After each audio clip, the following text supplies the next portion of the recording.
What's up, everybody? Welcome to Untamed and Unhinged Reptile Podcast.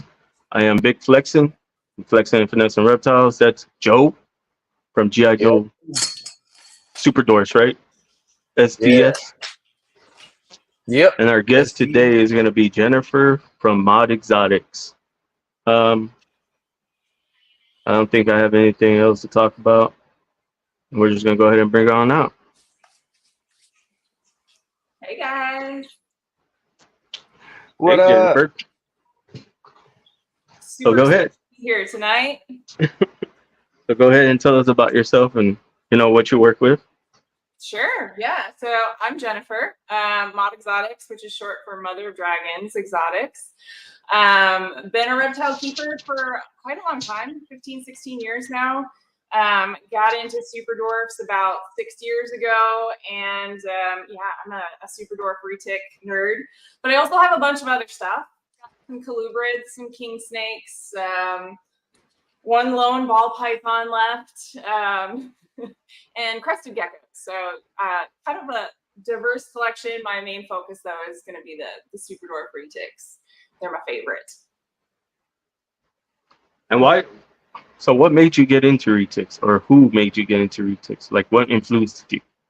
Yeah, so kind of funny enough, my first snake was a corn snake. I started kind of like slow roll into reptile keeping. Had a corn snake, got a ball python, and I kind of thought, okay, I'm just a keeper. Got a little hobby here. Went to a reptile show and someone put a super dwarf retic in my hands, and I was like firmly against retics because I was like, no, I have cats. It's gonna eat my cat. The classic, like everybody thinks it's gonna eat your cat. And she's like, no, they don't get that big. She explained to me, like how they grow smaller and, sure, it could probably still hurt your animals if you're stupid. But I was like, okay. And I was holding this super dwarf and I just fell in love. They're like so intelligent and just interactive and inquisitive and so confident too, that I just was smitten. And since then, the rest has been history. I've had a couple of clutches of retics. This here is Tyrion. He's a 4-year-old Karampa male from Reach Out Reptiles. And, Who's that? Yeah, who's that? You might have heard of them, maybe not. I don't know. But yeah, so now I'm really into the locality animals. I've got a couple of morph projects that I'm working on too. But just super passionate about caring for these animals and like learning how to read them. They definitely tell us what they need if we're paying attention. So it's been a fun journey, getting to know the animals and like learning their body language, learning their needs, just challenging myself all the time to be a better keeper, to make sure that I'm doing right by the animals and I'm not just breeding them to death or doing things that don't make a lot of sense. So trying to stay focused, which is always hard because Joe over there is like, hey, we've got this new thing, and I'm like, no, thanks, nice try, Joe. I don't need it. I want it, but I don't need it. So yeah, and my husband keeps green tree pythons, so that's what these cages over here are. So we're just kind of a reptile family, and yeah, we love what we do. That's awesome. I love the positivity. So your husband does green trees?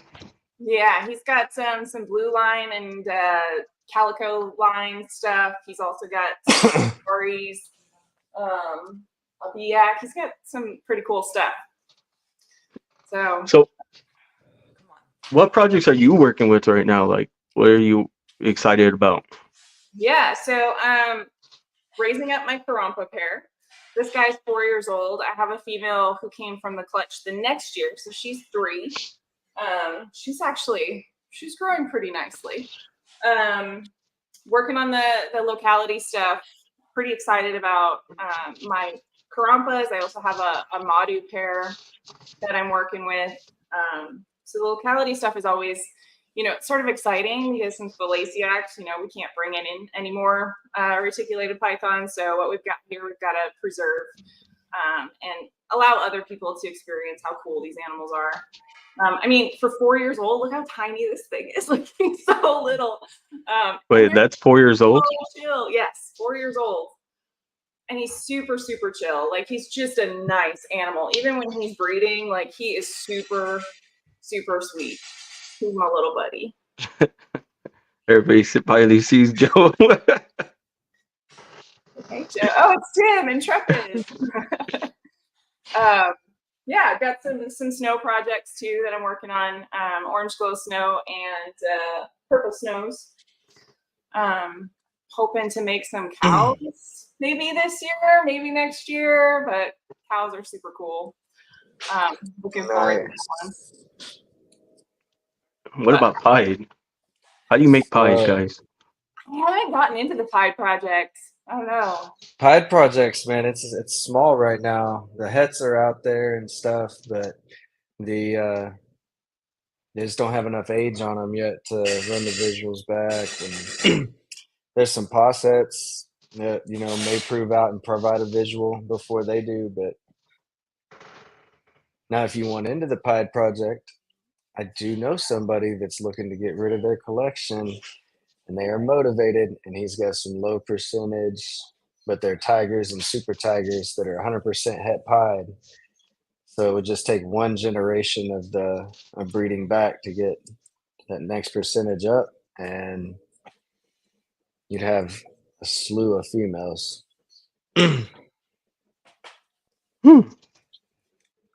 I'm a This is a tough one. How can I come up with these?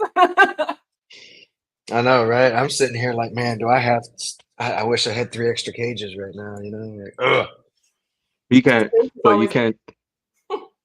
part with anything, Joe? I'll send it to your house. That's what I'm saying. Just send it here. I'll watch it. Dude, don't tip me. I will put some animals over there. I got I got some space now because I got rid of some ball pythons, like I said, remember? I think I have 1, 2, 3, 4, 5, 6 open. Oof. You got some room, Joe. You better get And they all just right? And they all just fed yesterday, so they're doing good. They're all eating. Thank God. So I'm all excited about that. But nice. So what like for the Endo project, right? Where you're doing the orange glow side of it. Yeah. But first Endo motleys and normal endos happened this year. I just got them in at the house or at the shop. They are fantastic. Yes. Ooh, I need to see those. I know. I was like, you can't show them right now, right? They're at the shop. But once they get shed out and everything, the motley, there's one motley endo male, and they're posset annery. Motley was a good choice for endo with that dark. Well, for sure, because like right now we got a clutch where I got GC orange glows and orange glow snows. So it's like pair that up right there, and you're gonna make an entire clutches of motleys, GCs, motley GCs, all in either endo caramel or orange glow, and possibly snow versions of each. It's like the killer pair. Can you imagine how bold that head stamp's gonna be? Beautiful. I think that's the fun thing about retics is like changing up some of the morphs and really breeding it into the super dwarf projects, especially with recessives. Like, it's really fun to see how some of this stuff turns out. I mean, the locality influence, like, we don't even know with some of them, like, how is it going to turn out? And it's like Christmas when you get to peek in those eggs and see how your project's coming through. Super fun. Oh yeah, for sure. So I had a question in last podcast. I don't think we even answered that question for that person, but how do y'all come up with the percentages? math. So like, how do you get you like take what makes it a whatever percentage? the male's percentage is, right? So let's just keep it to one locality. Say he's a 50% male, and the female is a 75% Kalatoa, right? He's a 50% Kalatoa. You'll take 75 plus 50, which is what, 125, and you Mm-hmm. divide that by 2, giving you 62.5%. Oh, okay. So it's just like if that I way. raise this male, who's 100% Karumpa, to pure locality, to 50% Kalatoa, the babies would be 50% Karumpa and 25% Kalatoa. So you split it in half from what they get from each parent. I did like I was just like, how the hell do y'all come up with percentages and like the pos hits? Like, I don't know. People say when it's pos hit that it's not a good investment. It depends. I think it can really go either way. And how much space do you have in Oh, order I have a lot of you know, space now. Yeah, and taking the time then to prove out those animals. You got to raise them up and then prove them out. And if they don't prove, then you wasted 3, 4, 5 years getting them to that point.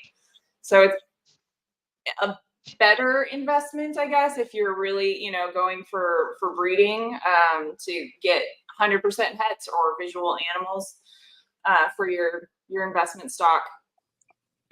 But pos sets can be fun too if you like to gamble. See, and that's the thing. well, Like, I feel like raising that up and then you don't hit what you're trying to hit. Just I feel like it's a waste. I mean, you make beautiful animals, but it can be, right? But that's also like where you look at it and decide, okay, all right, do I pass this on to someone else that, I've proven it out.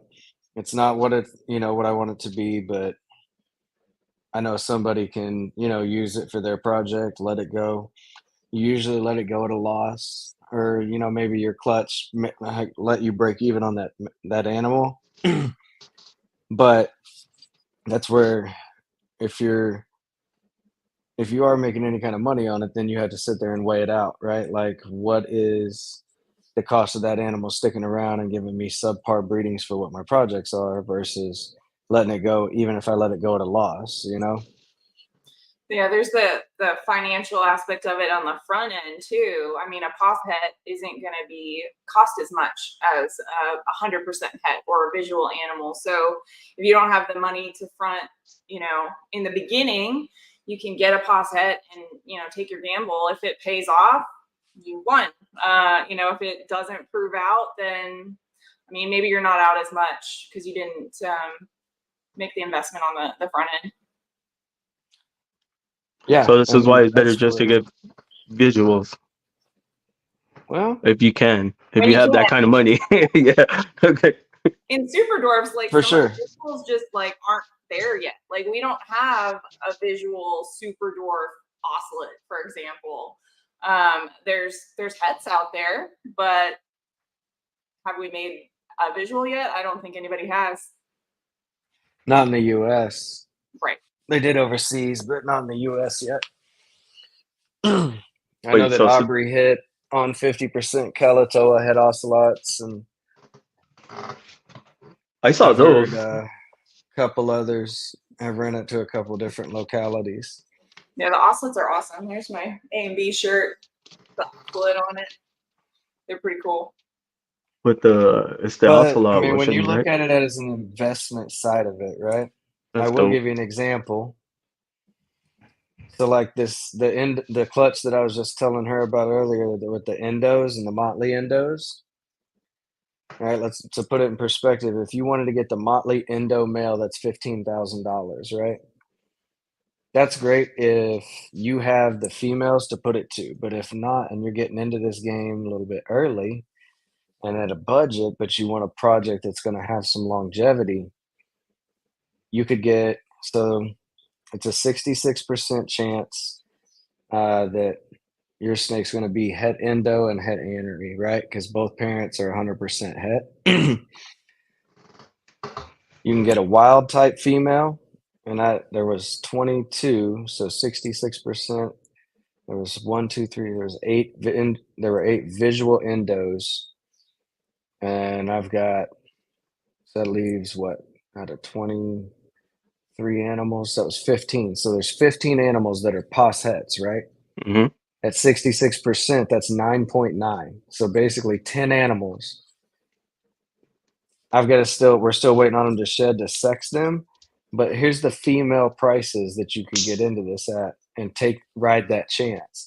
A wild type female is $550. A motley female is $850.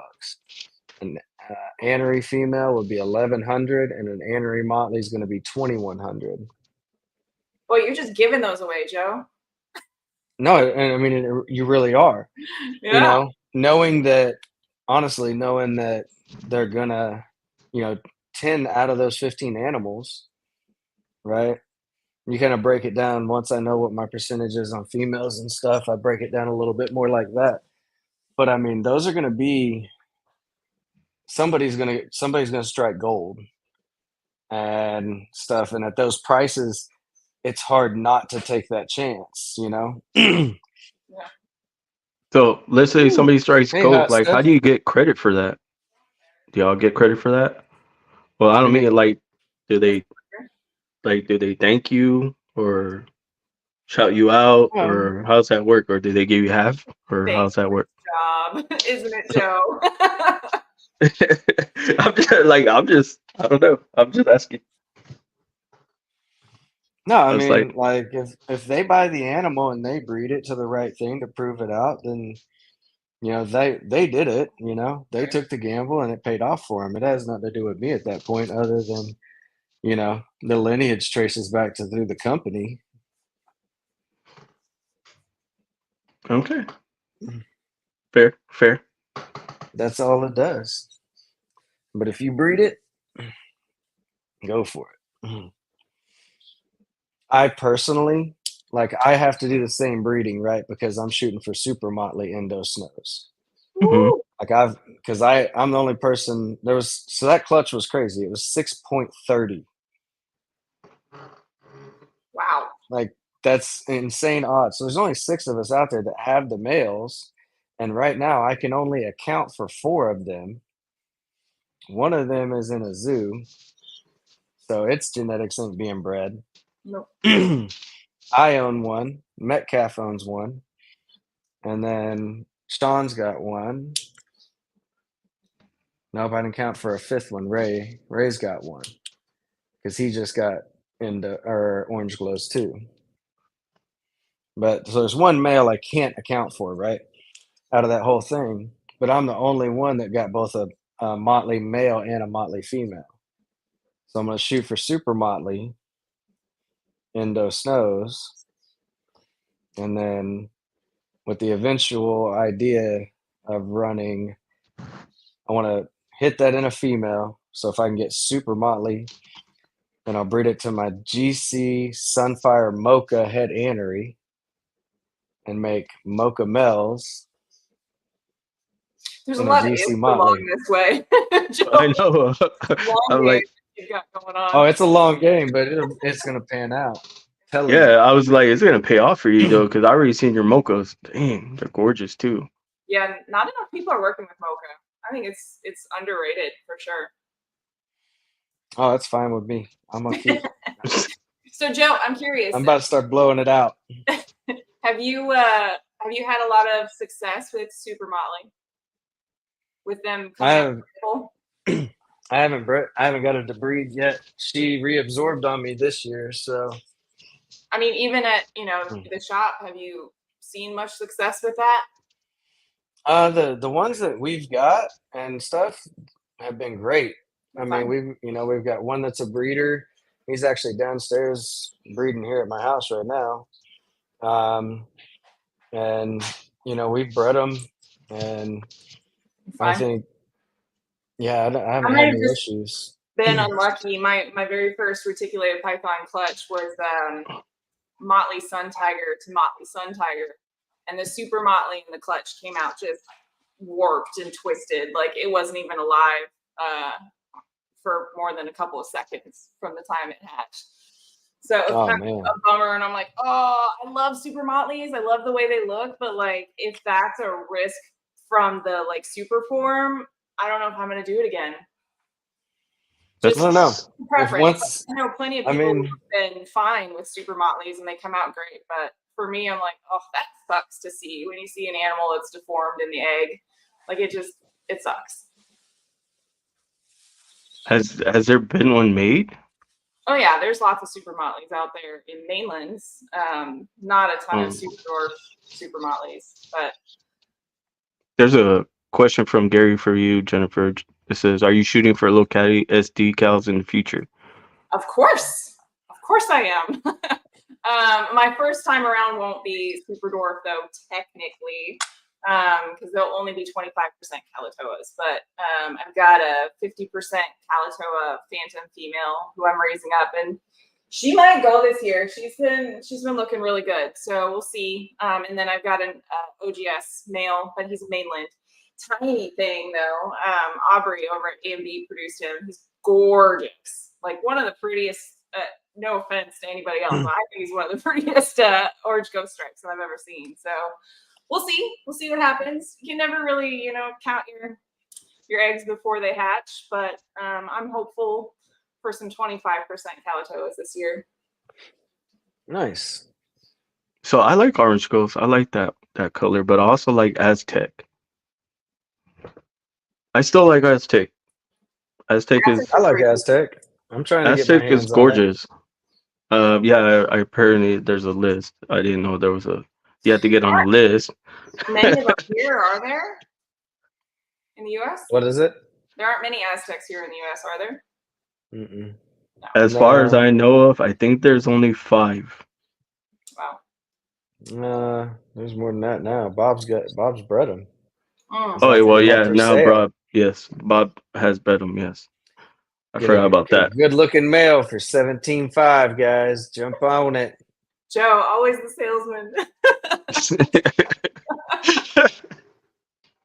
It's like, hey, promote it. Oh, you know what? I didn't even let Jennifer promote herself. Go ahead and shout out yourself, Jennifer, where everybody can find you. Oh yeah. Before I forget.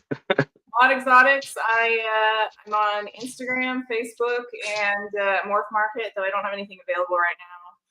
I'm gonna have some crested gecko babies available in probably a couple months. But yeah, hit me up. I'm most active probably on Instagram than anything. But. True. What does it say? It says Jennifer is the best breeder in the world. Oh, Lexi, you're too sweet. She has a baby from every single clutch of anything I've ever produced.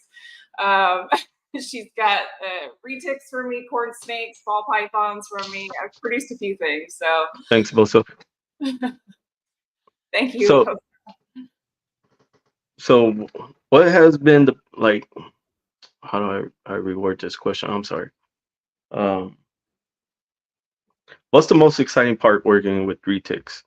Like your journey working with them, breeding, the ups and downs. I think that they're always teaching us something new. Like it's never the same thing day to day.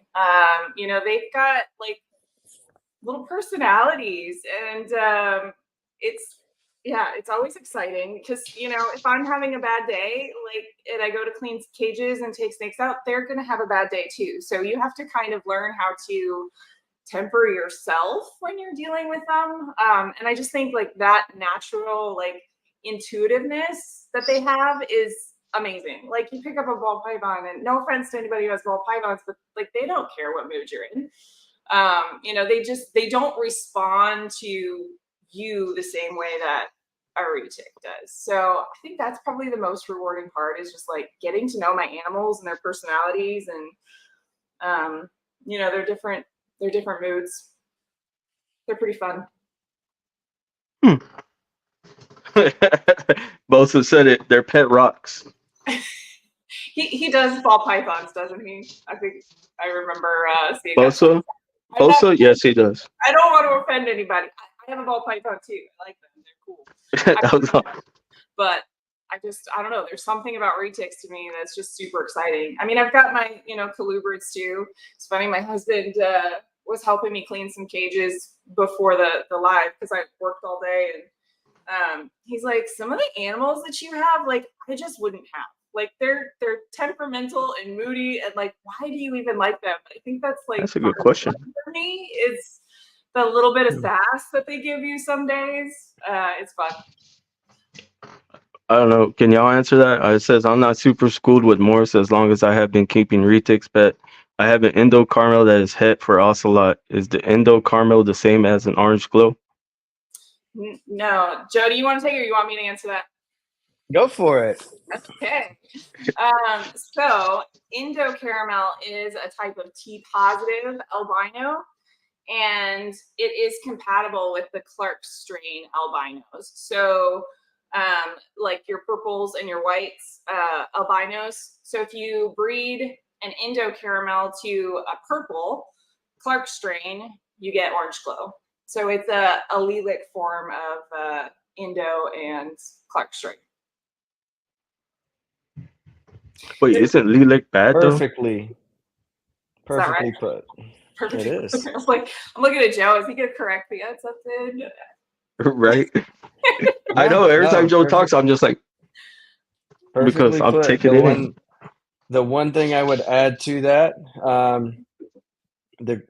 when it comes to breeding, if you breed an endo caramel, then you are breeding het endos. If you breed an orange glow to something that is not a visual albino, or a visual orange glow, however you want to, as long as it's allelic with it. If it's not a visual to a visual, you do not know with an orange glow whether you're going to make babies that are het for Clark strain or het for endo. And what ends up happening there's a definite price difference in that. And you'll end up giving away your endo genetics at Clark strain prices. So if you want to breed your orange glow, I would highly encourage you to, or if you're going to breed your endo, then that's fine. But if you're going to breed your orange glow, I highly advise you to breed it to something that is another visual albino and not give away stuff for free. It's too much work that goes into this, so don't cheat yourself. Lex says, I said I never breed, and here I am breeding my first, or I'm getting my first few breeding pairs, not retics though. That's Jennifer's expertise. Yeah, she's getting into the sand boa projects and ATVs. You know what was crazy? Like, Jennifer's in my Discord, and we only met right now. I'm sorry, I'm not very active on Discord. I love your Discord group though. Like, everybody's so nice and so positive. I'm just terrible about remembering to check it. Well, I created that Discord only because, like I said, what I wanted to do is spread positivity with this podcast and that Discord. So, like, people jump in there and they have questions, they're not afraid to ask. But yeah, lately Discord's been quiet because I haven't really been in there either. So life gets busy. I mean, I'm a mom. I'm a career woman. I've got snakes. Like, it's hard to find time for social media. Like, who has time?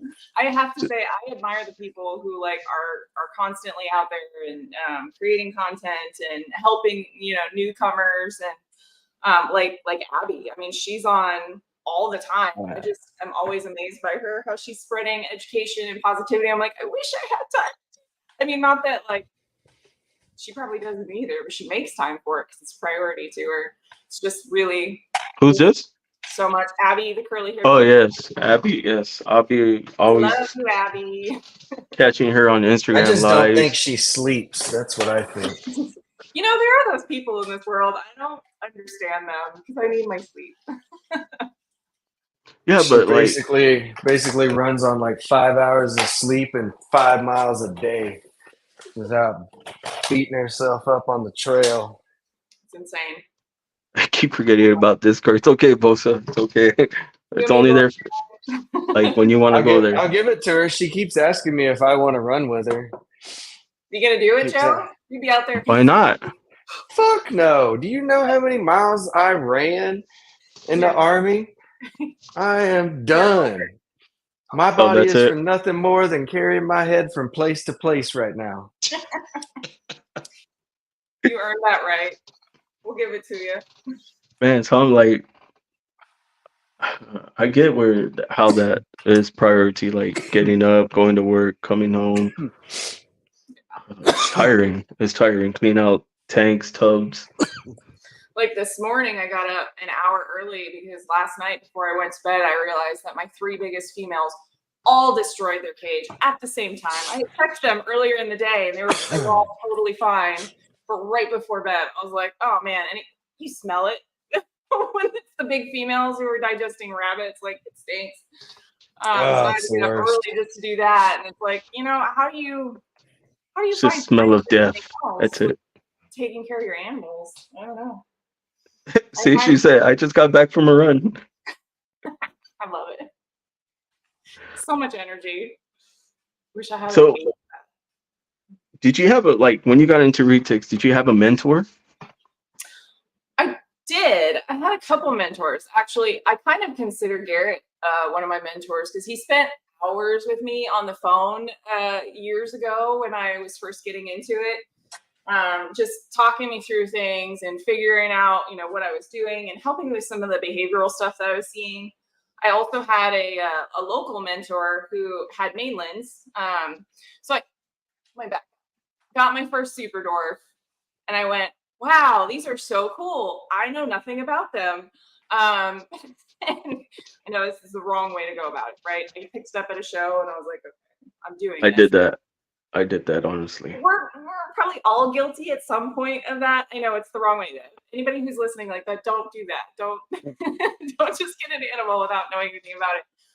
But what I did was, after I got her, I went, okay, I want to learn more about them. I want to learn how to handle them when they're bigger because it's a hatchling. Like she was tiny when I got her. She wasn't any danger to me, but I wanted to really understand how to handle the animals. So I reached out to a local mainland retic keeper and I was like, hey, can I just come help clean cages? Can I just come and see how you interact with your animals? And here's kind of a bigger operation. So he had a guy actually that worked for him cleaning cages. And he's like, yeah, my guy, Chris, like he'll help, he'll show you the ropes. So you can come over whenever he's over cleaning cages. And so I did that for months.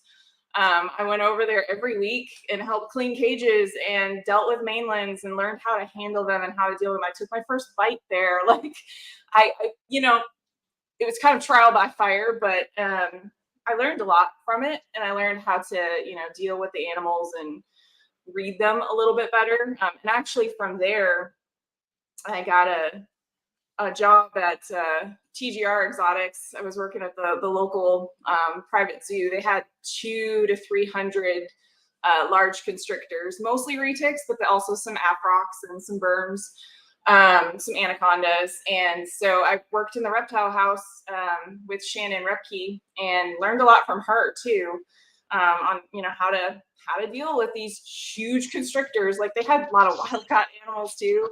I'll never forget my first time dealing with a wild caught male African rock python who was enormous. It was like my first or second day. She's like, okay, take him out. And I was like, excuse me, what? Like, I'm going to deal with this no. Like he had been in captivity for, a number of years, but like still wild caught. And it was a learning experience. I didn't get bit by him. I got bit by another there, but yeah, I learned a lot from getting my hands on other people's animals and then through that working at the zoo for a while. So, I think they're always teaching you wherever you are. There's going to be people who can help guide you and mentor you. And, if you listen to your animals too, they'll teach you a lot. See, it's crazy because I said the same thing when I got my retic. Like I'm a hands-on learner. I have to work with the animal and then I'll start really, learning, reading. And like I told Joe, like every time we talk or y'all say something new, I always write it down here. See, I have of retics, like the localities, like Jampea. A student, always be a student in anything in life. I was telling him, like, I always write it down, like, but people say that you can't do that. Like, when you handle snakes, you can't learn that way. And I'm like, well, that's the only way I learn. I'm a hands-on person, you know. I think if you have guidance, like, it's okay. You know, if you have somebody with you who knows, like Shannon was with me with that African rock python. She wasn't going to let anything happen to me. She would have intervened if I did something really stupid. But at the same time, I was kind of learning just by doing. So finding a mentor is always a really, really good idea, I think. Yeah, I have Joe. Read the animals. I have Joe and I have Mike from Strange Cargo. That guy smart too. But my first retic was because of DNT retics. They put one in my hand, and I went to a show and they put one in my hand. And I was like, "Ooh, I need a retic." And then I got. They're so awesome. Dax. And then I got my first. Then I got my first retic, and now she was big. When she was little, she had like the little rub because she was rubbing her nose on the tub, and they're like, it'll shed off. It'll shed off. Don't worry about it. It'll go away. So I just gave her a bigger tub, and now she's okay. Like, it's gone. But right now I was gonna pull her out for the pod, but like I said, I just fed her, so she has a big lump, and I don't want her to poop on me either. Yeah. I definitely don't want her pooping on me. That stuff stinks. Oh, it does. They're funny about pushing though too. Some animals, like, they have their individual preferences. So I have one from Gary. She is a pusher unless conditions are just right. Like, she wants to be cool. She hates to be over 84 degrees. She'll start pushing if it hits 85. She likes to be fed, obviously, but even when she's not fed, as long as her cage is clean, she's calm. Like, she just gets so upset if there's even the smallest amount of urates or poop in her cage. So she's one of those that, like, I got to stay on top of because she's a little bit of a princess. She'll push if you don't just keep things just so for her. But others, like, they don't care. Like, you don't have to have everything just perfectly. And some just push when they're hungry. Some just push when they're hot. Some just push when they want to breed. So it's always interesting learning the animals and figuring out, like, okay, I'm seeing this behavior. Why is this happening? And then trying to kind of work backwards and figure out what you can do to fix it for them. And, like, you learn them, you figure them out, like Princess Reese over there. I got another question. So I see that you keep your retics in those enclosures right behind you. So I know there's a lot of controversy on the, in the, like, tub system, like PVC system.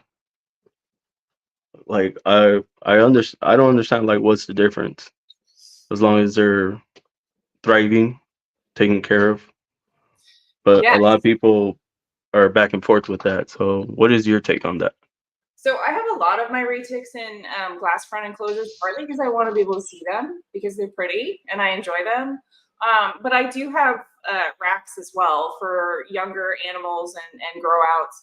I think as long as the rack is an appropriate size, the tub that they're in is appropriate size, I personally don't have an issue with it. It's maybe not as enriching because they can't really look out and see what's going on. But I mean, they're good. They're fine. They're healthy. They're thriving. I just think it's a matter of, like, having the appropriate size for the appropriate animals. Thanks, Gary. I mean, obviously, yeah, it's gonna grow, and then that means you gotta buy a bigger enclosure, obviously. So, but that's what I use these things right here for, because eventually I know I'm gonna have to. I mean, if that's 4 years, I mean, it'll be okay for a little bit, but I mean. Well, he's the smallest locality of Super Dwarf, so this is not typical for 4-year-old retic. Well, I've seen a 3-year-old, and it's pretty much the same size. So, and then mine's she's a Kalatoa. I don't know if you've seen mine yet. Let me show you. No, so here's my female. Oh, she's pretty. Yeah, and then this is the male. Platinum. Yep. Right. That one I got from Lab Exotics from Lucas. Yeah, this is my. But yeah, those are my babies. Like ever since I got into retics, I've actually let them take over my page. Like that's They're you addicting. know, like I said, Vanessa is now a retic project now. Because like I said, when I came into the hobby, I literally just spontaneous about everything. I bought 50 ball pythons. Didn't know what they were. Didn't know them more. You know, I was just like, I'm gonna breed these things and I'm gonna be rich. The ball pythons are really fun with all the like colors and patterns that they come in. Like it's insane. I can't even keep up with all the morphs of ball pythons. I feel Yeah, like that's retics have a lot of morphs most days, and it's nowhere near what they've got in the ball python world. so Crazy. like so they just got like these new morph called Starburst. It's kind of like the orange glow for retic, but it's freaking nice. It's gorgeous. Makes me want to jump back into it just because it's gorgeous. But I like the light color snakes, so I'm a recessive guy. So like platinum, albinos, anything like that, pies. I have a bunch. So I still have my pie projects Let me see if for Shay's. ball pythons. So I literally do have pie for because I'm still working with pies. So yeah, there's just a bunch of new morphs out there like Venom for ball python. I was like, what the hell is Venom? Crazy. Never heard of that. It's so much. It's so many, so many. It's just it's ridiculous. But yeah, so I did that, and then I had to learn. I had to learn about ball pythons, and I realized I just so for me when I bought them, it wasn't something I really wanted to work with later down the line. Oh, let me blow you up real quick. Here's a light colored snake. This is Shay. She's one of my lavenders. Oh yeah, You like the that's what light I'm talking colored about. snake? She's a pretty girl. She's also, Oh she was pretty sure it was dinner time just a second ago, but she taps out pretty nicely. man, that is so bright. I love it. And what is that? She's a lavender albino. Damn, She's a little worked up, but that's I've got a gorgeous. lavender snow, and then I have her sister that's a purple snow, are those the and ones I'm from the like, little foil? yeah. Nice.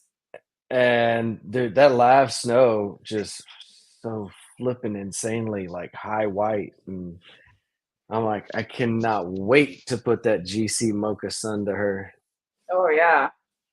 because I want to pick out the white, the het white freaking mochinos. Is there? Do you notice a difference, Joe, in the het whites versus the het purples in the mochinos? They Oh look. yeah, There's a difference. oh yeah. I'm in love with that I'm snake. trying I'm to sorry. do everything I can to get white into my mochino project, and that live girl is going to be part of the way I'm going to do it. She's I pretty was gonna good. say, didn't what's his name make lutistic retic um pet Yes, we did. exotics, right? What's his name from uh, the big retake guy that he overfeeds the retics. They're like Oh, really okay. really big. Jay, there Jay. you go. Yeah, There can only be one. Sorry. I was like, did he just Oh produce man. like lutistics? Because I really want one of those too.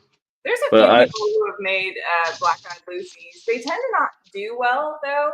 Some of yeah, I them, heard that some of too. them make it, but they tend to have digestive issues. So, you know, it's a So risk. going the platinum route like that way for leucistics is definitely, but super phantoms are blue-eyed leucistic, and they are not as problematic with digestive issues, though I am starting to see a trend with um,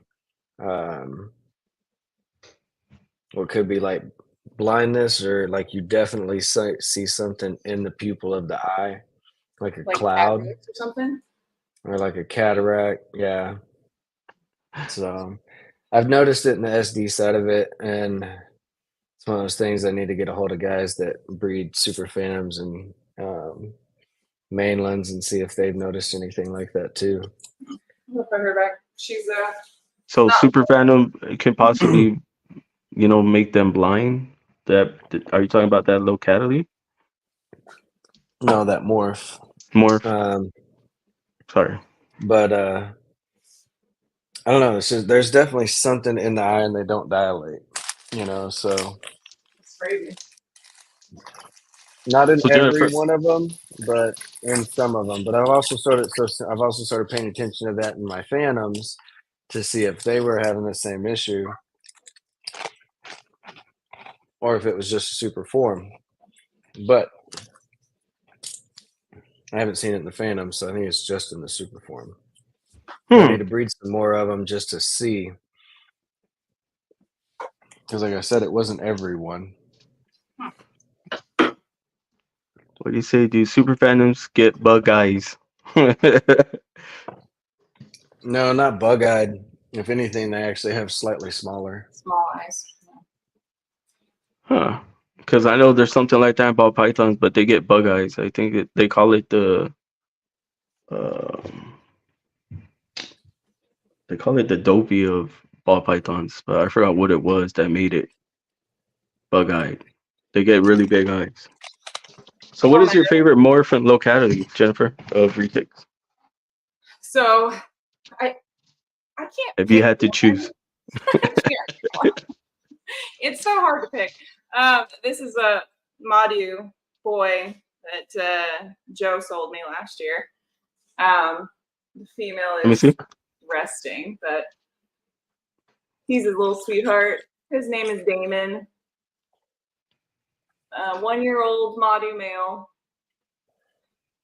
I don't know. I love the Karampas for like their personality and their like super chaotic pattern. As far as locality, morph wise, man, there's so many morphs I like. There's something about like a good platinum anery tiger that's just so good. Tigers and motleys, it's a basic morph, but they're awesome. A really good one that has a nice expression, like it's great. But also, of course, like the ocelots and the recessive projects, those are great morphs too that I get excited about.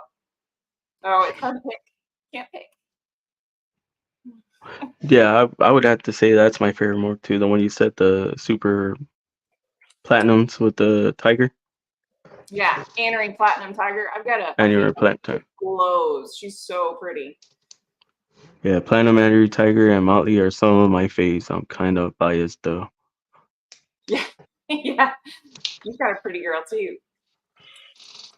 I'm telling you, from someone who does, sells these for a living. If you can breed motley tigers, platinum motley tigers, motley sun tigers, or anery motley tigers or anery tigers, you have clutches that will sell all day long. Yep. And because they're an affordable price point too. Yeah, exactly. They're really visually stunning snakes. But they are a poor, like, not to be derogatory, but it's like the kind of the poor man's trophy snake. It's like it's visually stunning and beautiful, but it's at a price for those that can't afford, like the ocelots and the Aztecs and the pecans, and as stunning as they are, but nobody's going to look at one of those snakes. Motley tigers are just a classic combo. They are, for sure. So what makes golden child so expensive though? Is it because it's a rarer snake, or golden childs in themselves are not that expensive? I don't know. When I see a golden child, I see one for like $1,200. I mean, if you've got something else in it, motley or sunfire or something, makes it a little bit more special, I guess. I don't know. Golden childs they've been around for a little bit now, so the price has come down from where it used to be. But speaking of prices, oh, go ahead, Joe. It's one of those things too. The most popular one is going to be a golden child motley, or an anery golden child motley, but they're just not easy to hit on. you know. So honestly, I think one of the best breedings that if somebody wanted a pair would be a Anery Super Motley to a Golden Child that's 100% head Anery. Get that variety in the clutch, but literally every GC that comes out, which is going to be half the clutch, is going to be a GC Motley. You're not going to get any GCs. You're going to get GC Motleys and Anery GC Motleys, and it's just a golden clutch. And then you're going to get your Anerys or your Anery Motleys and your Motleys, and those are a little less, but that's the best way to make as many of them as you can, is that breeding right there. Okay, so since we're talking about money and spending on retics, it's like, where do y'all see the future of retic going? So I think the place to be is in super dwarfs and recessive projects, because it takes a lot of time and dedication. And like Joe said, you don't always hit your odds. And so you're not going to be mass producing, tons of these animals. So they're going to, that supply is going to stay down. The demand's always going to stay up. So I think that's, if you should never be in it for the money, but if you're looking to make a buck, like that's where the bucks are going to be. I don't think that, mainlands are going to stay a high value. Even in some of the newer morphs, those prices are coming down very, very quickly. I've been kind of shocked even to see some of the recessive projects in mainlands come down very, very quickly from where, they started in the 5 figures. So I think, anything, if you can make higher percentage super dwarfs in recessives, that's going to be where it's at. So I saw a mailing here on Craigslist in San Antonio for 300. It was a albino though. Gorgeous. I mean, I would not pay $300 for a mainland albino. Do not do that. They're giving them away at this point. Yeah, I'm just like, but that's hella cheap though, because back then they used to be, like she said. I remember seeing them hella expensive back then. And I feel like mainland retics should be a little bit more expensive just because not everyone should have one. I know I said what I said, but not everybody needs a 15 to 18 foot snake in their home. They're cute when they're little and hatchlings, and it's like, oh yeah, I got $150 in my pocket, I can buy this, not realizing like the cost of keeping up that animal. I mean, rabbits are insanely expensive right now too, and so there's that aspect of upkeep that people don't always realize. So a higher price tag on a mainland might deter some people that don't have any business owning them. My 2 cents. And then again, this goes back to like people doing research, but people don't do research. They either look up on YouTube and see what they can find on YouTube, or who works with retics, who works with mainlands, who works with super dwarf, and that's all it is now. Everybody's just going to the internet versus going to books and reading about it. Or like I'll either talk to Joe or I'll talk to Mike. I'm back and forth, but they already told me what I could work with my platinum, but I could put to him. So, which I think I showed that last one. I'm gonna put it with this female, which I'm gonna buy here. It's a horrible picture. Looks like she's attacking, but she's yawning. Is she a white or an AML? I think she is. What do you say? I think it was a tiger something. It was from Mike. I can't remember what the morph was. I see the tiger. It looks like a white phase. White phase. Hard to tell AMLs from white without knowing where they came from. But yeah, I'm horrible. I didn't write down what it was. I actually have it in text. That's why. So I can't go back and look at text during the live because it'll kick me out. And yeah. And then don't worry. We'll be sad. We'll get you schooled up on it. It's so a lot. But like I really want to learn about the retics. Like I really want. That's what I'm trying to focus on and concentrate on. Is doing the super dwarf project and the dwarf projects. That's all I really want to do. But I do have. Go ahead. Oh, sorry. I do. Go ahead, Jen. I'm sorry. Go ahead. Sorry, I keep interrupting you. One of the best ways to learn like the different morphs, honestly, as much drama as there can sometimes be, is joining the Retic Facebook groups, because you'll see so many animals come through and see, how they're identified. Honestly, I did the same thing with like native snakes when I was learning, what are the copperheads and the cottonmouths. I just joined a Facebook group, and the repetition of seeing it in your face all day, you learn it. But that's just me, maybe. See, but like, I feel like that only works if, like she says here, like if you have a mentor and you're hands on with it and you see it every day. Like I was working with Lucas from Lab Exotics, not working, but like I would go over to his house and look at his snakes, and they're huge.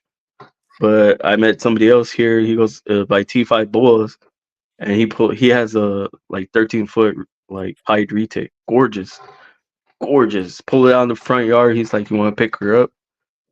And I picked her up, and I was like, "Oh my god, this thing's throwing me around."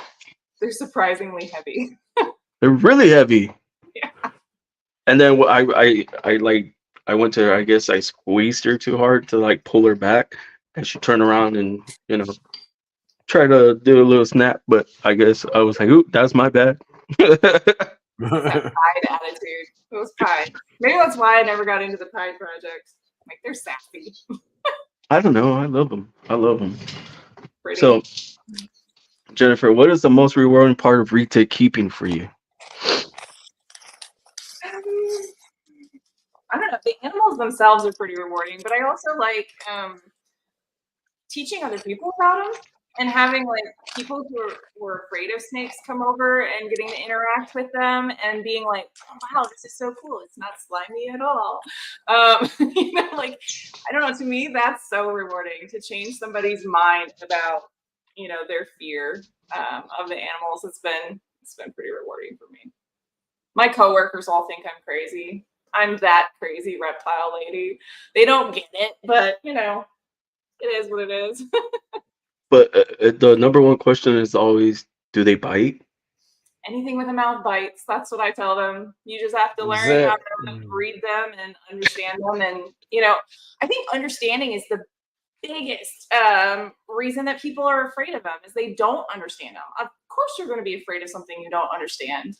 But like, I know that he's not coming at my face to bite me right now. Like, he's just curious and exploring. But if I didn't know that, I'd be like, "Oh, are you coming at my face?" Like, it's a little bit. There's a fear instinct when you don't understand something. Mm-hmm. Agreed. I agree with that. Definitely agree. You're gonna say something, Joe? No, I was just agreeing with her.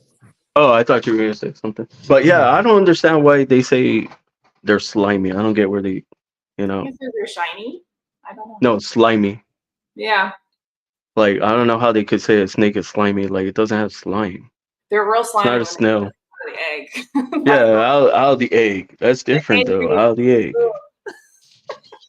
That's one thing I get squeamish about a little bit. Like, I'm not squeamish about much, and I'm not afraid to get bit. Like, there's certain aspects of keeping that I'm like, it's fine, whatever. I'm dealing with massive amounts of shit, and it's fine. But the slime from the eggs just squicks me out. I don't know. I'm weird like that. It's nasty. I don't know. I cut eggs. Well, I didn't cut my eggs. They actually came out on their own. I wanted to cut them, but that didn't happen. So, I never get to cut the eggs. They always just hit for me. That's amazing. That they just. I'm sad. I always see everybody doing it, and I want to do it one time. God, no, I'm joking. All sad. It's stressful. You're like, oh my gosh, am I gonna cut it? Am I gonna get the baby? I don't know. It's stressful. I'd rather they just all came out. That'd be great. But I worry. Ward. I'm like, are they alive in there? Hello. Yeah, I made everything green for you, Jen. For your logo is green. Oh, awesome! Thank you. Love it. And the background, I did that today too, by the way. Yeah, I made all that. So just for this podcast. But man, we're ready to hit an hour. That went by quick. Yeah, it's fun chatting with you guys. I didn't even know Joe was going to be co-hosting tonight. Like, this was a surprise to me. I thought he just came like the wedding crasher, was here to crash our party. No, I asked him after his podcast. I was like, "Hey, do you want to co-host with me on Jennifer on Monday?" He's like, "Yeah, I'll do it. Let's do it. Let's run it." He's like, "Does she know?" I said, "Nope." So and I go way back. So I was like, her and I were getting started in Super Dwarfs around the same time. Yep. Yeah, I remember watching you in the early days of Reach Out Reptiles YouTube videos. And they brought on G.I. Joe, and I was like, that looks like a cool guy. Little did I know. I'm just kidding. Back in my younger days when I was clean shaven and Army days. Oh boy, yeah, it was good times though. No, and we moderated a Facebook group together, a reptile Facebook group. Oh yeah, we did do that. Chaos, yeah. Man, y'all did a lot. What was that group? Cat. Was that it? And how'd that turn out? Y'all still have the group? No. So Jen and I had a fundamental disagreement with the head of the page, and his tiny dick syndrome. He kicked you out first. I don't remember. I don't remember who was first, but I know it was all happening around the same time. Poor boy couldn't handle a disagreement, and he shut us all out. He's like, "It was like you're either for me or against me," and I was like, "Well, fuck you." Yep, there was a line in the You're like, you're not doing good for the hobby. Constrictors as pets. That's what it was. Yeah. Constrictors as pets. I wonder if that page is around.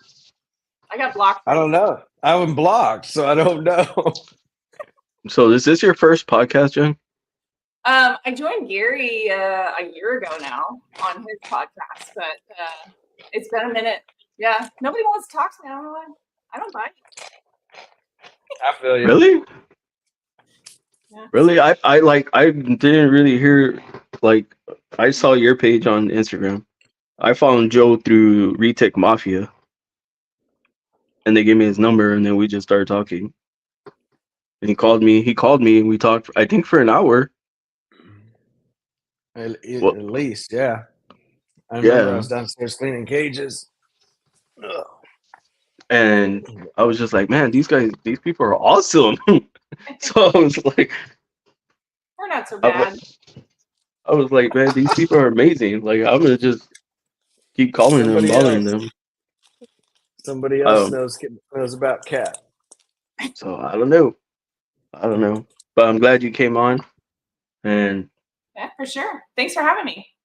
I'm gonna ask. I don't know. I'm gonna ask 2 final questions. Okay. I don't know. Joe has a final question for you before we get off. I'll figure out one. Okay. Well, then I'll ask her one right now, and then you can figure out another one. So if you could change one thing in this hobby / industry, what would it be and why, Jen? The way you laugh. Why can't we all just get along? I think a lot of people can't take constructive criticism. Right? There's just some toxicity in the community that I would love to change. Because nobody needs toxicity in their life. That's the why. I don't know. I think we tend to kind of cannibalize ourselves, and we don't need to. It's just unnecessary drama. 100%. Spread positivity. That's what you would change? Is that what you're saying? That's what I would change. Okay. Yeah. Maybe some more female retic keepers, because I have to say the female retic keepers I know are all badass, and we all support each other. Like, there's no measuring contests with the lady retic keepers. Like, we're all just happy. I can agree with that. I actually do agree with that. Like, y'all are some badass, like, women. Like, I met Montana. I like Montana. Mm-hmm. She's awesome with her retics, the way she cares for them and everything. And I met you, and I met Amanda. Amanda and Abby and I met Abby. Brittany and Nicole Tisdale and Nikki Perkins. Like, there's just so many amazing retic keepers. Katie, Marissa. I don't know Nicole. I don't think. And, yeah, the list goes on. And now you got Lori seven-headed Tarini. serpents too, Cynthia. Yeah. Oh yeah. Oh, I love her. She's Jordan. She's awesome. There's so many. I feel so sorry if I don't mention somebody. There's so many amazing ones. See, I don't know Nicole. I'm sorry, Abby. Nicole Tisdale. She's got mainlands. Yeah. What's her Instagram account? Benny. Okay over there? Benny's giving me compliments. It's getting hot in my house right now. Joe's my favorite reason. Hey, I like Joe. Yeah, I can say Joe's one up there, and then Mike too. Mike's good people. See if he'll come out with No, it was awesome when he came on that one. We did an open podcast, which I'm gonna do one tomorrow. Any of y'all are interested to jump on, I'll send y'all a link, and we're just gonna talk about a topic. Last one. GCOGS. No. Try again. Look at the tail. So, Platinum GC? You got this, Joe. I know you know this. Is that a Platinum GC? GC Sun Tiger. Oh. And I produced this one. I'm pretty proud of him. Nice. He is self-produced. How is my GTP knowledge coming along?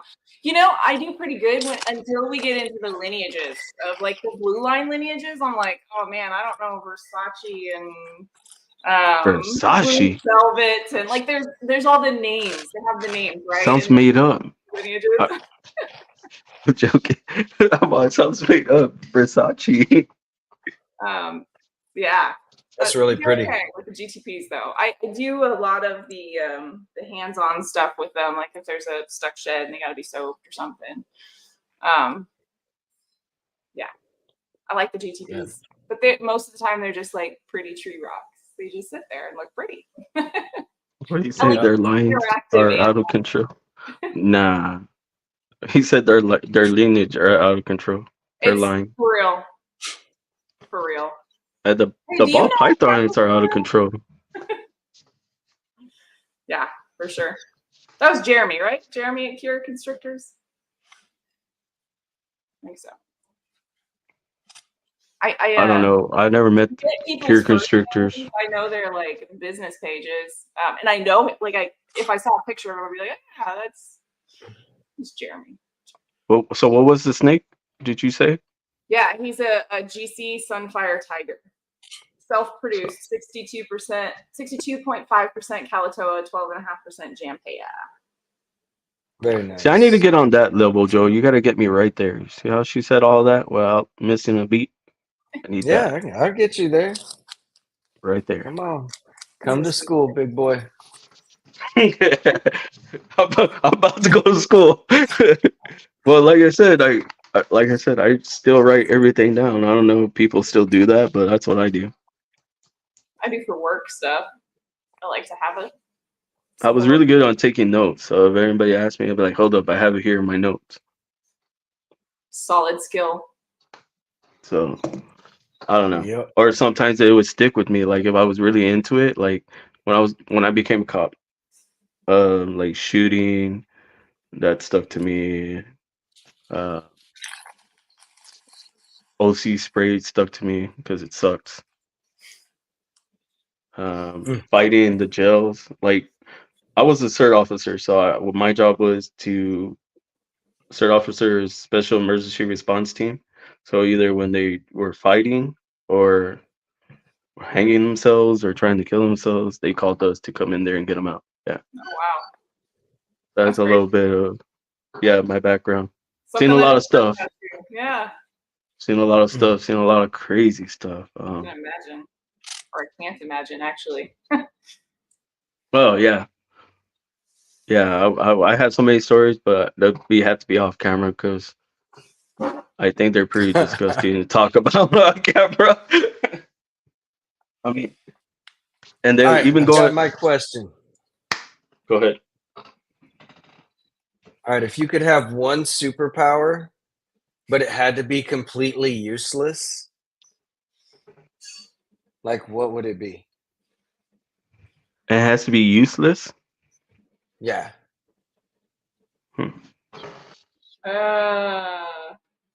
That's tough. I think I would want to turn something to something, but I don't know what I would turn to what. That would be useless because I'm like, oh, I can turn water to wine, and then I would always have wine, but that's kind of useful. Right. What would you Oh, do? liquor. Yeah. I don't know.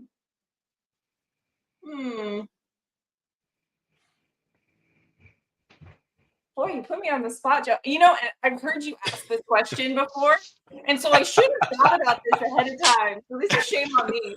And I'm gonna ask you another one after that. It's kind of the same, but it's one of my favorite questions, right? Yeah, I don't know. Does somebody have something cool that I have a useless superpower?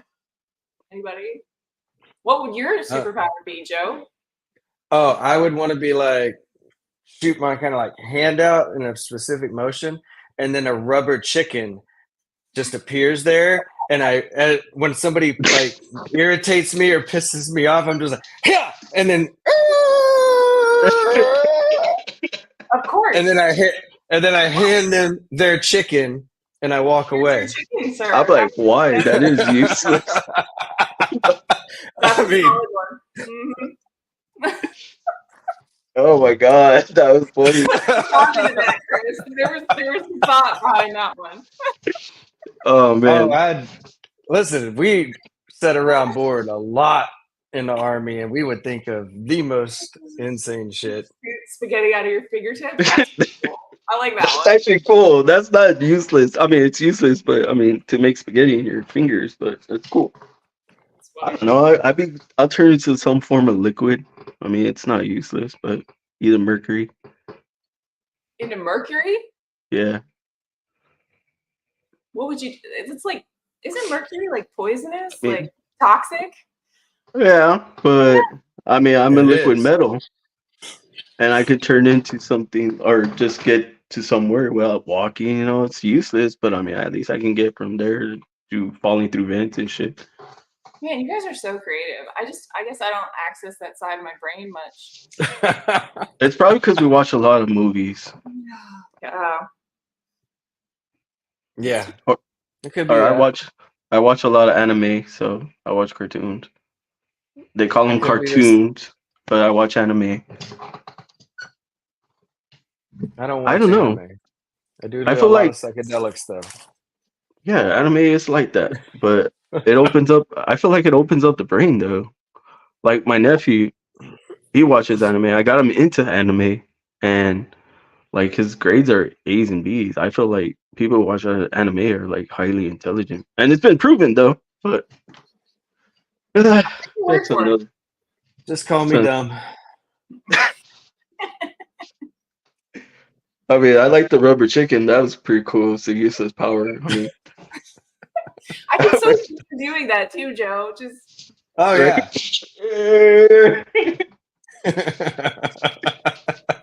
It's crazy. I know who Nicole is. I'm sorry. I do know who Nicole is. Lady Tisdale. That's what I know her by. I don't know her Nicole. That's why. I know her by Lady Tis. So I do know Nicole. Yes, she's awesome. I love her. A lot of awesome female retic keepers. I think I had her on my old podcast, and that one got heated though. I mean, do you ever hear like the lady retic keepers like squabbling amongst themselves though? Like, we just don't. You guys are trying really hard to think of an instance. I'm thinking. Give me a second. I'm gonna let Joe come up with another question. I can't think of any time I really like it stands out, you know. What do you say? Magically have retic poop clean itself up. That would be useful though. That would be incredibly useful. Oh yeah. So you wouldn't have to get up early in the morning to clean. But it's still useless.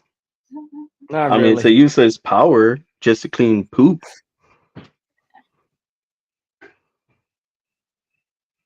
I don't know. I Like take my dog on walks daily, and I had to pick up his poop, and if I could just snap my fingers and it wasn't there, I feel like that'd be pretty useful to me. What's up?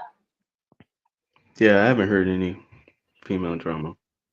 She's right about that. So Come on, boys, do better. That's right. We can't. We're just genetically not able to do that.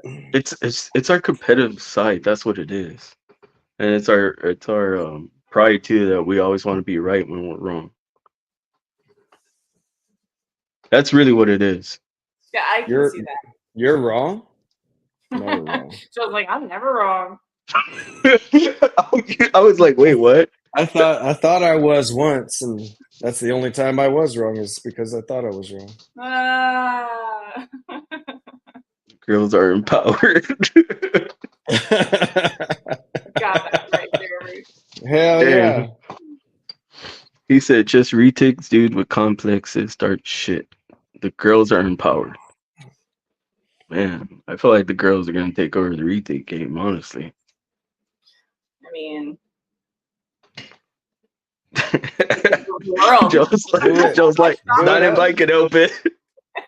Oh, no. Listen, I'm all for it. I'll go. If they can do it better than me, then I will be like, here it is. Please take off with it and enjoy it. We sure hope they do.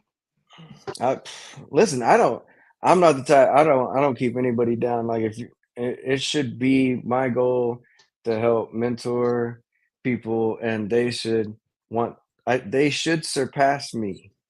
Like they should. Yeah. There comes if a you're point. Doing it right, and you're lifting people up, they should. Yeah. And that's how I feel too. Like when I lift up somebody, or I've actually lifted up people that talk shit about me. And I lift them up. I was there for them, and you're a bigger person than me. If you talk shit about me, I just cut you out of my life. Bye. I do that too. I can do that too. Like if people do talk shit about me, I just I won't even talk to them anymore. Good to figure out boundaries. There's a bunch of people that have come into my life and left my life. I used to waste my mental energy on trying to like defend myself and like, be the bigger person, but I've learned that it's not even worth that energy. Like just hit that block button and move on. It's not worth it. I don't block. I let them see. I'm different. I just let them see, like, this is what I'm doing. This is where I'm going. This is, something you could have been a part of, but you're not. You know what I mean? But, okay. So, if you hate me, but you still following me, bet you a fan. Right? You invested in me. Thank you. Right? But today I wore this shirt. Look, it's the wrong shirt, but it's my old podcast shirt. I have my other one in the closet. I was like, I'm just gonna wear this. Like, oh well, get it over with. But yeah, so we've been on for an hour and 20 minutes, and that went by really fast. What do you think? Enjoyed talking with you guys. So this has been fun. Like, what do you think of the podcast? Honestly, while Joe's here, you can just let me have it. So he can text me later and laugh about it. Be like, oh, she said it was horrible. No, I always appreciate the opportunity to share about my experiences and my animals and the little bit that I know and what I've learned, and if anybody wants to use that and that helps them, I have a cat. Sorry, it looks like he's trying to eat your snake. This is my 16-year-old cat. He is my baby boy, and he's just like, Mom, you haven't come downstairs. Sorry. But yeah, anytime I get a chance to chat about my reptiles, I'm always happy to. Even when it's not appropriate, we do it anyway. It's not. No. Wait, where are these inappropriate podcasts that I'm missing? Oh, no. I've kind of really surprised you have Joe on here and it hasn't gone that direction yet. You got him. Yes. I like Joe. He asked me to keep it PG. Oh yeah, we got kids watching. You know, we're trying to spread family-friendly podcast. positivity. Yes, yes, yes. No, But if y'all want to do a live like that, let me know. I got another account we could do that on. I appreciate what you're doing here, though. I think more people need to try to spread positivity in the community, and you know, not just talk shit about everybody. It's not worth our energy to do that. I agree. That actually gave me a question right now. I'm gonna write this one down too. But like, what is one thing you want to be remembered for? You know, in this hobby. This is gonna sound really cliche, but kindness. I would like to be known as somebody who is kind to people getting into the hobby. Yeah, I don't need to accomplish anything like crazy, but to be somebody who, you know, people felt comfortable asking questions when they were new, and somebody who was patient. I would love to be known for that. I'm not perfect though. I have bad days too, just like anybody. Yeah, we always just post the good stuff, right? That is a Well, good our question. good days. That is a good question, though. You should definitely keep that one. Yeah, I'm gonna write that down before I forget, because I forget quickly. Hold on, let me write this down. Sorry. Joe, what would you be known for or want to be known for? Yeah. For me, it would be just my integrity in the industry. You know, I've said it before. You know, I'll say it again. I know that there's a lot of controversy, you know, that surrounds anyone who's big in the industry, right? Like, you know, there is, and you know, and Garrett, to include Garrett, and I know that. What I strive to make sure for me personally is that despite working for a person that is controversial, or has some controversy surrounding them, is that I, as an individual, you know, I'm not lumped into it. You know, I really try to make sure that I tell people the right thing, how I see it. You know, and so that's, you know, that's the thing that's important to me. Yeah, I think that's awesome. Integrity goes a long way. I think people can like sense that too. Like they know when you're a real, genuine, honest person. It may not come out right away. I'm sorry, is my cat running around in the back? What do you want? No, this guy, Kier Constrictors. He said we need Jen and Joe's forever. Inviting and inappropriate work will work well together. He was a mod with us in that group, that cat group. Joe, do you remember? Oh yeah, man. Yeah. No, like he said no. I don't remember everybody that was in it. Like I don't. Yeah. It was a long time ago. That was like 5 years or more ago. It was a long time. That was before I left for Korea. So that was, I left for Korea in 2019. Yeah. Dang, that wasn't even that long ago. That's when I came in. No wonder I didn't meet you. I came in 2018. So yeah. It's right there on my banner. Established 2018. Nice. But yeah, see, and I got my little sticker wall from all the stickers. See my banners up there. And then I'm about to send you one of. I'm about to send you one of my stickers. Actually, Jen, I need you to text me your address later. Because I need to send you. I got to send you a sticker. See that thing up on the wall, way up there? What is that? That's a medal. It's somebody made it in Canada. It's made in Canada, but it's a medal. It's like powdered metal. And it has my colors. Yeah, it's blue and yellow. Nice. And it was made for my dad. I made it for my dad before he passed away, but he passed away before I could give it to him. So that stays up there on the wall. So yeah. Oh, Shit. Yeah. Okay. Now I know who it is. He said I brought the. All right. It's all clicking, man. It's all clicking. It's coming back. Just gotta I think I'm kickstart gonna those have gears. Gary on here again. I'm gonna invite Gary back on because he hasn't been on this podcast. I haven't seen him on a podcast in a minute though. Gary Tarpley. Yeah, from Constricted and Addicted. Gary's a solid dude. He's a good guy. I love Gary. Man, after we did that one podcast with him,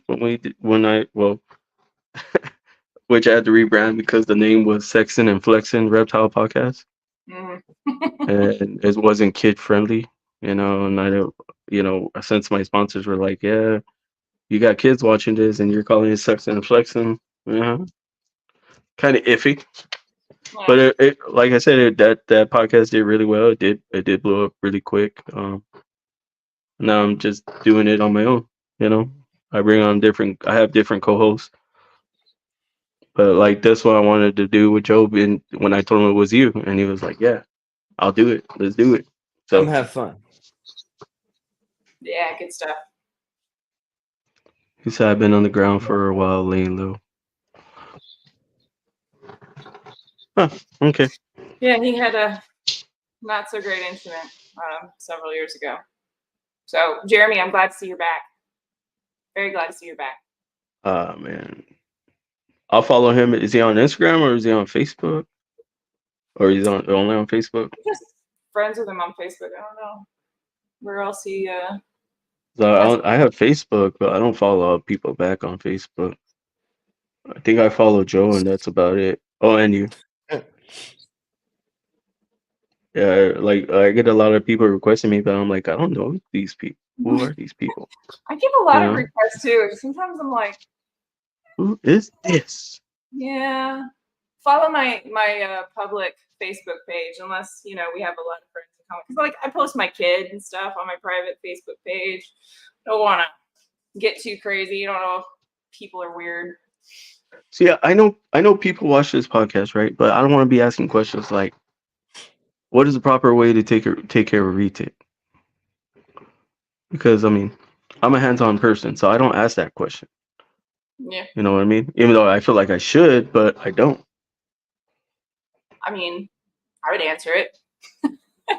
Everybody has their own way though. So. Yeah, see, that's why I don't ask those questions because I'm like, nobody wants to sit here and talk about like the tents, like, oh, temps should be at so and so. I want them to see like get to know you, like Joe's coming out of his show, like on the podcast. He probably would have been out of that show a long time ago. He probably would have came out of that show a long time ago had I not asked him to be, respectful, nice. But yep, trying to keep it clean.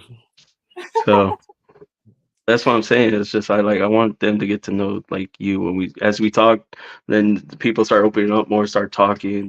They'll take it away, and I'm like, that's exactly what I'm going for. That's what I want to be remembered for is that being positive, always, uplifting others. Just showing you guys off because y'all need to be showed off. First of all, because y'all do amazing work. Like Joe, you, who else was it? We were gonna have Amanda tomorrow, but she's not coming on after. She had to reschedule. That's why I'm gonna have an open podcast. So if anybody's interested, hit me up. I'll send you a link, and we're just gonna have an hour just topic discussion, one topic, and that's what we're gonna talk about. I'm glad we were able to find a time to make this work. It's always challenging with schedules and stuff. So thanks for finding a time to get me on here. Yeah, Joe. Gary, I know.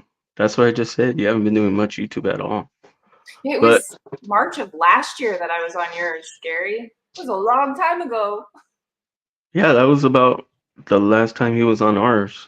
Yeah, it was a year ago already, I think. Life gets busy. Yeah, I haven't. Well, because for a couple of months I was rebranding, so I was off for like YouTube 6 months. I think tops. I was rebranding, getting new logos, making stickers, which I did. which I need to send y'all podcast stickers. See, I have so many different logos. Nice. But and I got like my logos, the new logo. Awesome. Nice. So I need to get your address too, so I can send y'all some stickers. And I may jump in and say, "Hey, digging what you got going on here." Appreciate that. Tim is great at spreading Tim's positive awesome. education. I love watching your stuff, Tim. I know I don't know you well, but I feel like I do because I watch your content. You put out some good stuff. Yeah, I'll get to that level. I'm getting there. In the like retic world, like we feel like we know each other when we see each other on social, but like some people I've never met in person, and I feel like we're kindred spirits. It's kind of funny how that works. Okay, and before we go, Jen, on that note, you don't have another question, Joe? No, I'm good. You sure? I stumped her with my last one. I don't want to embarrass her twice. Chicken. Okay. Well, I don't know. This one, I was like, I don't know. This one's just gonna be like on our way out. What is one positive message you have for everybody watching right now? You can do it. I mean, keep your head up. You know, sometimes there's some crazy stuff going on, but keep your head in the game and stick with it, and it'll all work out. That's it. And yours, Joe? What's yours? Man, I'm gonna keep repeating this one. Get behind US art. I'm gonna start making hashtag be the roar. I'm gonna try and get that trending. I'm gonna try and get Phil Goss behind it, like hashtag be the roar. I like that. I don't know. I came up with it last Wednesday or whatever. So y'all go out there and support US art. for sure. Bro, that's why I made that clip of that part. I like that, the way you said that. So I was like, man, I love that. So what is your take on US art before we go, Jen? What is my what? Your take on US art. Oh, I mean, we all need to be members. We all need to be supporting it. I mean, I want to keep having my animals. I don't want anybody to take them away from me. So we need to be part of that organization that's helping to advocate for us as reptile keepers. Everybody should be. And the hashtag was what? War. Hashtag be the roar. I'm gonna try and be the roar behind Phil Goss. I'm gonna try and get that trending. Be the army. Huh? Be the army. Well, see that one, like that's too much like that's too much like Brian's, you know, like you had Brian's army.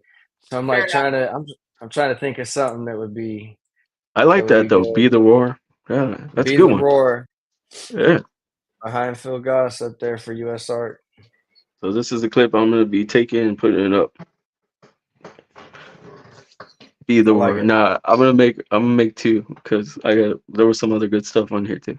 So on that note, guys, I don't know. Y'all have anything else to say before we get on out of here? Have a good night. Thank you. I appreciate you, Jen. You can wait backstage when we get out of here. What do you say? I think it was my very first podcast. Oh, he's talking about me not having him on here for a minute. Yeah. It was your very first, you said. But on that note, guys, everybody, y'all have a good night. Appreciate Jennifer for coming on. Thank you for your time. Thank you for your time, Joe, because I know you're a busy man. Oh yeah, for sure. And my phone's about to die, so yeah, we gotta go. Remember, guys, stay positive, uplift others, and check on people. You know, check on your loved ones. You never know; they might be going through something. Just reach out and say, "Hey." You never know how much hey can go a long way. So on that note, guys, y'all have a good night. We're out of here.